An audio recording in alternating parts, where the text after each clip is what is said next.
அனைவருக்கும் வணக்கம். நான் உங்க அன்பு சகோதரி கயல்விழி தான் பேசுகிறேன். இன்னைக்கு பரபரப்பா என்ன பிரச்சனைகள் என்ன நடக்க போகுது அப்படின்னு நம்ம பார்த்தோம்னா, சென்னை பிரஸ் கிளப்பில் 25 வருடங்களாக நடைபெறாத ஒரு சாகச நிகழ்வு தான் இன்னைக்கு ஓட்டளிக்கக்கூடியது. இன்னைக்கு இல்லைங்க, நாளைக்கு 15/12/2024 அன்று ஓட்டளிக்கும் உரிமையை கொடுத்துருக்காங்க. அது மட்டும் இல்லாமல் எங்களுக்கு எங்கள் சுய கௌரவம், எங்களுடைய சுய மரியாதை, நாங்கள் எழுதும் எழுத்திற்கு முழு சுதந்திரத்தை வழங்கக்கூடிய ஒரு விஷயமா செயல்படக்கூடிய பொறுப்புகளை எடுத்திருக்காங்க. அதுலேயும் முக்கியமாக நீதிபதி அவர்களுடைய ஒத்துழைப்பு கிடைச்சிருக்கு. இது மாபெரும் ஒரு வெற்றியை கொடுக்கும்னு நினைக்கிறேன். அதில் உங்கள் ஓட்டு யாருக்குன்னு நிறைய பேர் எனக்கு கால் பண்ணி கேட்குறீங்க. நான் சத்தியமாக சொல்கிறேன், என்னுடைய ஓட்டுன்றது பார்த்தீங்கன்னா, நான் நாளைக்கு ஓட்டே போட முடியாது. எனக்கு அந்த வாய்ப்பே இல்லை. அதை முதல்ல நான் பதிவு பண்ணிக்கிறேன். ஆனால் ஒன்று மட்டும் நான் சொல்லிக்கிறேன், ஓட்டு போட்டால் தான் நான் மக்கள்ன்றது இல்லை, ஓட்டு போட்டால் தான் நான் பத்திரிக்கைக்காரின்னு இல்லை. என்னுடைய சப்போர்ட்டு புதுமையாக வரக்கூடிய நபர்களுக்கு வழி விடுவோம். அதுக்கு சில காரணங்களை நான் எடுத்து வைக்கிறேன். அந்த காரணங்களை நீங்களே சொல்லுங்கள். 25 வருட காலங்களாக நமக்கு இவ்வளோ பெரிய பிரச்சனையை ஏற்படுத்தினது யார்?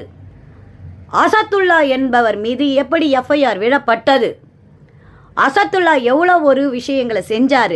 ஜேக்கப் என்பவர் எங்கிருந்து வந்தார்? ஜேக்கப் ஏன் இவ்வளவு பேர்களாக ஆட்டி படைச்சார்?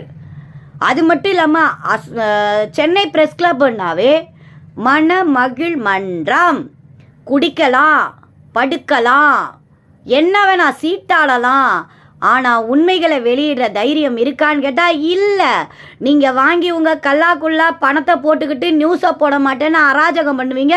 இந்த அராஜகத்தை எதிர்த்து இதே ஜேக்கப்பையோ அசத்துல்லாவையோ எதிர்த்து நின்று நான் நிறைய போராட்டங்கள் போராடி இருக்கேன். அது எல்லாருக்குமே பிரபலமாக பரிச்சயமான விஷயங்கள் தெரியும்.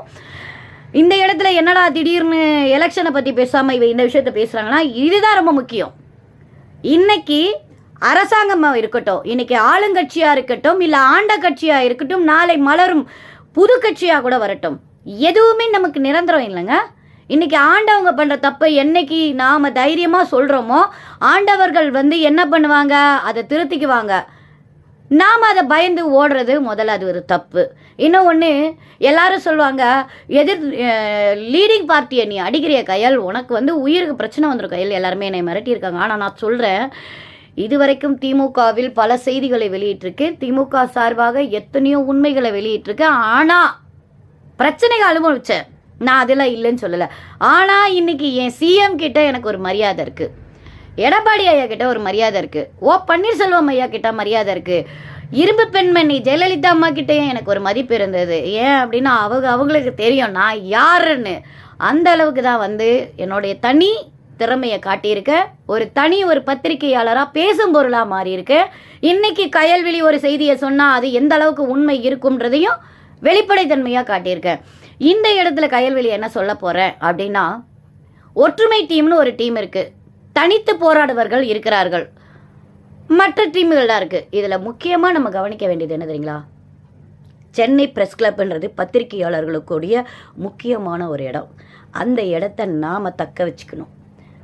நம்ம தக்க வச்சு இந்த சிறு பத்திரிகையாளர், குறு பத்திரிகையாளர், பெரிய பேப்பரு, சின்ன பேப்பரு, பெரிய மீடியா, சின்ன மீடியா என்ற விளக்கணை எல்லாத்தையும் எடுத்துட்டு, உன் செய்தியில் என்ன உண்மை இருக்குது, அந்த உண்மைக்கு நான் தோள் கொடுக்குறேன் அப்படின்னு வர்றது ஃபஸ்ட்டு சபதமாக எடுக்கணும். ரெண்டாவது, பெண் பிள்ளைகளுக்கு பாதுகாப்பு இல்லாத இந்த பத்திரிகை உலகத்தில் எந்த பெண்ணுக்கு கொடுமை நடந்தாலும் நான் நிற்பேன்னு கூடிய முடிவுகளை எடுக்கக்கூடிய நபர்களாக மாற வேண்டும் என்பது ஒரு ரெக்வஸ்ட்டு. இதை எடுக்கிறவன் தான் சரியான ஆண்மகனா எனக்கு தெரியும். ஏன் அப்படின்னா, இந்த இடத்துல முக்கியமாக நான் அவருக்கு சப்போர்ட்டாக சொல்லலை, ஆனால் நான் பார்த்த விஷயங்களை சொல்கிறேன். எனக்கு தெரிஞ்சு சபீர் அண்ணா ஒரு நல்ல ஒரு நண்பராக நான் நிறைய பழகியிருக்கேன்.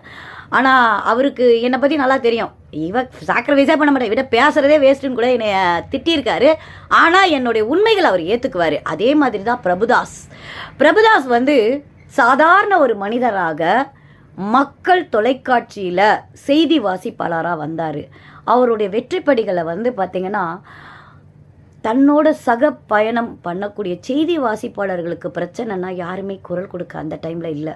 அப்போது அவர் அந்த உண்மைகளை வெளிப்படைத்தன்மையாக சொல்லி அந்த வெளிப்படைத்தன்மைகளில் நடக்கக்கூடிய விஷயத்துக்கு நமக்குன்னு ஒரு அங்கீகாரம் வேணும்னு சொல்லி எல்லாரும் ஒற்றுமையாக சேர்ந்து ஒரு சங்கத்தை ஆரம்பித்து அந்த சங்கத்தை அரசாங்கத்தில் பெருமளவு பேசும் பொருளாக மாற்றி, அது மட்டும் இல்லாமல் ஒரு ஜேர்னலிஸ்டனா எப்படியெல்லாம் இருக்கணுன்றதுக்கு ஒரு கிளாஸ் எடுத்து அந்த கிளாஸில் எத்தனை பேரை இன்னைக்கு உருவாக்கி கொடுத்துருக்காங்க, அந்த உருவாக்கத்தில் தமிழ்நாட்டில் எத்தனை நன்மைகள் நடந்திருக்கு அப்படின்னா இந்த இடத்துல பிரபுதாஸை பாராட்டி ஆகணும். பிரபுதாஸ் அண்ணனை பொறுத்த வரைக்குமே எனக்கு தெரிஞ்ச வரைக்கும் அவர் யாருமே சப்போர்ட்டாக இல்லை. எனக்கு தெரிஞ்சு நான் மிட் நைட்டில் கூட அவருக்கு கால் பண்ணியிருக்கேன். ஆனால் இந்த மாதிரி ஒரு விஷயம்னா கண்டிப்பாக சகோதரி எனக்கு பேசுகிறேன், நான் இதை பற்றி சொல்கிறேன் அப்படி தான் சொல்லியிருக்காரு என்கிட்ட ஒழிய, என்னம்மா இந்நேரத்துக்கு ஃபோன் பண்ணுறேன் அதெல்லாம் செய்ய முடியாது வைமாக்கலை அப்படின்னு சொல்கிற அளவுக்கெல்லாம் அந்த மரியாதை இடுக்காக நடத்தக்கூடிய ஆள் வந்து பிரபுதாஸ் இல்லை. அது மட்டும் இல்லை, இந்த டீமில் நிறைய பேர் எல்லாரும் அலறாங்க, இந்த ஒற்றுமை டீமு ஏன்டா வந்துச்சு, இவங்களை எப்படா உடைக்கிறது அப்படின்னு சொல்லி போட்டி மேலே போட்டி, நீ ஏன் நானா அப்படியெல்லாம் போகிறீங்க. எல்லாருக்கும் ஒன்றே ஒன்றா சொல்லுவேன், 25 வருஷம் நடத்தாத ஊழலை இந்த வாட்டி ஜெயிச்ச கட்சி, கட்சின்னு சொல்லக்கூடாது, ஏன்னா இதுவும் ஒரு வித கட்சி தான், ஜெயிச்சு வெளியில் வந்துருச்சுன்னு வச்சுக்கோங்க. முதல் அடியே அசத்துல்லா மேலே இருக்கக்கூடிய பிரச்சனைகளையும் கணக்கு வழக்குகளையும் பாரதி தமிழனா அவர் பண்ண தவறுகளையும் மற்றும் ஜேக்கப் பண்ண ஊழல்களையும் உள்ளே இருக்கக்கூடிய பெருச்சாளிகள் பண்ணதை எல்லாத்தையுமே கொண்டு வரணும். ஆனால் அன்பு அண்ணன் இறந்து விட்டார், அவர் உண்மைகளை எவ்வளோ கொண்டு வந்தார்னு எல்லாருக்கும் தெரியும். அதே மாதிரி டிராஃபிக் ராமசாமி பலருக்கும் தெரியும், டிராஃபிக் ராமசாமி மட்டும் எவ்வளோ விஷயங்களை கொண்டு வந்தார், எப்படியெல்லாம் பண்ணார், சில விஷயங்களை எப்படி நயந்து போனாருன்றது எல்லாருக்குமே தெரியும். ஆனால் அந்த மனுஷன் இறந்து போனப்போ பெரிய அளவுலலாம் ஒன்றும் யாருமே இது பண்ணலை. அன்னைக்கு உதயநிதி அண்ணா வந்து மரியாதை செலுத்தினார், அன்னைக்கு மா சுப்பிரமணிய அண்ணா வந்து மரியாதை செலுத்தினாங்க. அந்த இடத்துல நான் இருந்து நான் எல்லாத்தையும் பார்த்தேன். இன்னை வரைக்கும் ஒரு தலைவராக அவர் இறந்துட்டார், அவரை பற்றி அவருடைய தவறுகளை இறந்ததுக்கப்புறம் பேசக்கூடாதுன்ற மாதிரி தான் இன்றைக்கி அன்பழகன் அண்ணனையும் பேசக்கூடாது. ஏன்னா அன்பழகன் அண்ணன் வந்து மற்றவங்களுக்கு எப்படியோ எனக்கு தெரியாது, என்னை பொறுத்தவரை ஒரு பெண்ணை இழிவுபடுத்தக்கூடாதுன்ற ஒரு ஸ்ட்ராங்கான விஷயத்தில் அவர் தெளிவாக நின்னார். அது மட்டும் இல்லாமல் டிஎஸ்ஆர் சுபாஷ் அவர்களை வந்து எதிர்த்து ஒரு செய்தி போடாமல் இருந்த ஒரே ஆம்பளை அவர் தான். அதனால் அன்பழகன் அண்ணன் மேலே எனக்கு ஒரு தனி பாசம் இருக்குது. அதுக்காக அவர் கெட்டது செஞ்சார் நல்லது செஞ்சார்லாம் நான் எனக்கு எதையும் பேசவே மாட்டேன். ஏன்னா இங்கே யாரும் யோகியமான்கள் இல்லை. ஒவ்வொருத்தருடைய கதைகளை எடுத்து கயல்வெளி வெளியில் போட்டால் நாரிடுன்றது எல்லாருக்குமே தெரியும்.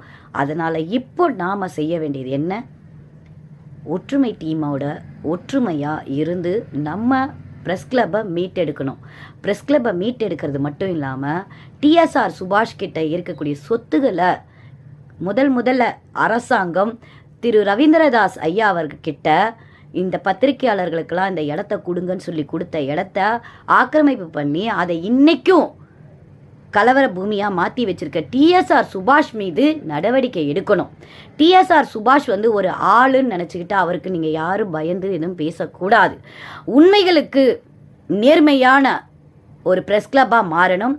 அப்படி மாறலைனால் ஜெயிக்கிறவங்களுக்கும் எதிர் டீமாக இன்னொரு டீம் உருவாகும் என்பதை கூறிக்கொண்டு நாளை நடக்கக்கூடிய எலெக்ஷனில் எல்லாருமே ஓட்டு போடுங்க, உங்கள் மனசாட்சியை தொட்டு ஓட்டு போடுங்க. ஏன்னா இந்த இடத்துல வந்து 25 ஆண்டு காலமாக நம்ம பத்திரிகை சுதந்திரம் எங்கெங்கு இழந்தோம், எங்கெல்லாம் சங்கம் உருவாக்கப்பட்டது, சங்கத்தினால எவ்வளோ பிரச்சனைகள் ஏற்பட்டது, நீ பெரியவனா நான் பெரியவனா அப்படின்றதெல்லாம் உருவாக்கப்பட்டதை எல்லாத்தையும் ஒற்றுமையாக கொண்டு வந்து அரசாங்கத்தை நாம் திரும்பி பார்க்க வைக்கக்கூடிய செயல்பாடுகளாக மாற வேண்டும் என்று அனைவரும் ஓட்டளியுங்கள்.